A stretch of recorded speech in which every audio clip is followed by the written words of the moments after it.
अण्णासाहेब पाटील आर्थिक विकास महामंडळाचे एमडी विजयसिंह देशमुख यांची अखेर उचलबांगडी करण्यात आली आहे। मुख्यमंत्री देवेंद्र फडणवीसांनी महामंडळाचे अध्यक्ष नरेंद्र पाटील यांच्या मागणीचीही दखल घेतलेली दिसते आहे। महामंडळाचे एमडी असणारे विजयसिंह देशमुख हे मराठा द्वेषी अधिकारी असल्याची टीका नरेंद्र पाटील यांनी केली होती। दरम्यान देशमुखांच्या जागी आता अविनाश रणखांब यांची एमडी म्हणून नियुक्ती झालेली आहे। मराठा समाजामधल्या उद्योजकांच्या नाराजीची दखल मुख्यमंत्र्यांनी घेतली आहे। महामंडळाचे अध्यक्ष नरेंद्र पाटील यांनी नुकताच 5 जिल्ह्यांचा दौरा केला आणि यानंतर या संदर्भातला अहवाल मुख्यमंत्र्यांना दिला होता। अण्णासाहेब पाटील आर्थिक विकास महामंडळाच्या मंजूर झालेल्या तरुणांचे एलवाय अचानकपणे रद्द झाले होते आणि त्यामुळे त्यांच्या विरोधात मोठी नाराजी होती। आफताब शेख आमचे प्रतिनिधी आपल्याला अधिकची माहिती देत आहेत। आफताब, यामिनी, खरं तर अण्णासाहेब पाटील आर्थिक विकास मंडळाचे अध्यक्ष नरेंद्र पाटील हे मागच्या काही दिवसांपासून 5 जिल्ह्यांचा दौरा करतायत आणि या दौऱ्यामध्ये जे लाभार्थी आहेत त्यांच्याशी ते संवाद साधत असताना अनेक तक्रारी ज्या आहेत ते विकास महामंडळाचे एमडी विजयसिंह देशमुख यांच्या बाबतीत येत होत्या।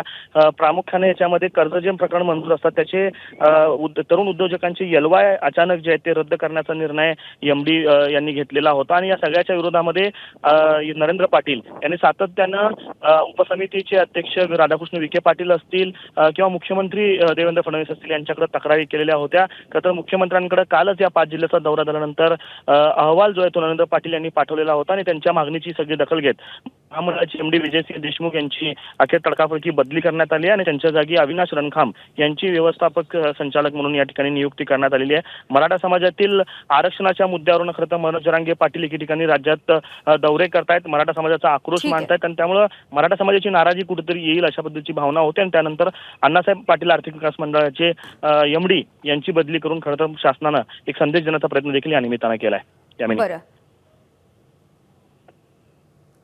आफताब, तुम्ही असेच सोबत राहा, आणखी काही अपडेट्स तुमच्याकडून जाणून घ्यायचे। पुन्हा एकदा ही मोठी बातमी आपण सांगतोय। अण्णासाहेब पाटील आर्थिक विकास महामंडळाच्या एमडी यांची उचलबांगडी अखेर झालेली आहे। या संदर्भात आपण बोलूयात। अध्यक्ष नरेंद्र पाटील आपल्या सोबत आहेत। नरेंद्रजी, काय नेमकी तुमची मागणी होती? कारण मुख्यमंत्र्यांनी अखेर आता दखल घेतलेली दिसते आणि तुमचे आरोप नेमके काय होते?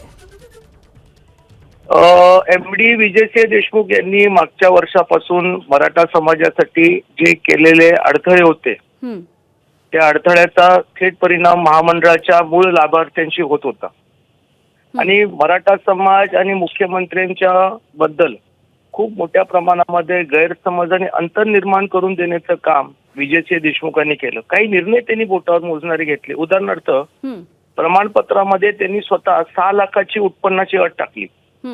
शासनाची जी अट आहे ती 8 लाखापेक्षा जास्त नसावी आणि ग्रामीण भागातला शेतकरी 6 लाखाचं उत्पन्न दाखवणार असेल तर तो महामंडळाचा आणि शासकीय योजनेचा लाभ का घेणार? म्हणजे ती अट त्यांनी निर्माण केली। काही आमचे महामंडळाचे लाभार्थी आहेत ज्यांनी 2025च्या अगोदर प्रमाणपत्र काढलं होतं, ज्यांनी बँकेमधून कर्ज घेतलं, अक्षरशः त्यांनी एखादं परिपत्र काढलं आणि त्यांचं रद्द केलं, 2024चं कटलं। म्हणजे असंख्य विचार जर आपण बारकाईने पाहिलं तर मराठा असून मराठा द्वेषी करण्याचं काम आणि सरकारच्या विरोधामध्ये मराठा समाजामध्ये चुकीचा संदेश पोहोचवण्याचं काम विजय देशमुखनी केलं। आज 4 दिवसाचा मी 5 दिवसाचा दौरा उरकून आलो। रात्री मी बार्शीला होतो आणि आज सकाळी मलाही निरोप आला। मला ते परिपत्रक मला व्हॉट्सअपला आलं। मुख्यमंत्र्यांनी मराठा समाजाच्या विरोधी असणाऱ्या अधिकाऱ्यांच्या बद्दलची योग्य कारवाई केली। मी मुख्यमंत्र्यांचा आभार मानतो आणि मराठा समाजालाही या फोनो टीव्हीच्या माध्यमातून मी सांगतो की शेवटच्या क्षणापर्यंत मी तुमच्या बरोबर आहे। तुम्ही कुठल्या प्रकारे काळजी करू नका। देवाभाऊ मराठा समाजाच्या पाठी खंबीरपणे उभे आहेत। बरं, धन्यवाद, तुम्ही सविस्तरपणे बोललात यासाठी। एबीपी माझा, उघडा डोळे बघा नीट।